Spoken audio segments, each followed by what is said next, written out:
आशा की किरण। બ્રહ્મચર્ય જો પાળવું હોય તો મુક્ત ભાવથી ભજન કરશો તો એટલું અદ્ભુત દિવ્ય બ્રહ્મચર્ય પડશે. દેહકન તો પડશે, મન ભૂંડો ઘાટ નીકળે, મન ભૂંડો ઘાટ એવડા લેવલને વર્ષો તમને ધન્ય ધન્ય ધન્ય થઈ જશે. ધન્ય ધન્ય ધન્ય થઈ જશે. જીવન સાર્થક થઈ જાય, જીવન સાર્થક થઈ જાય જો મુક્ત ભાવથી ભજન કરશો તો. બધાને કહું છું, છોકરાઓ ખૂબ મુક્ત ભાવથી ભજન કરજો. તમે ભણવામાં પણ સંપૂર્ણ સફળ થશો, સંપૂર્ણ સફળ થશો. તમારી યાદ શક્તિ જે હશે એના કરતાં અનેક ગણી વધી જશે.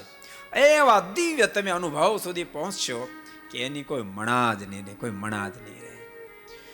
અને ભવલતાની મુક્ત ભાવથી ભજન કરશો ને પછી ઠાકોર તમને એવા પકડશે ને, મુક્ત ન થાવ ત્યાં સુધી તમને છોડશે જ નહીં.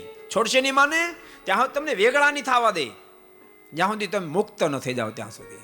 को पसंद आया हो तो लाइक करें और शेयर करना मत भूलिए.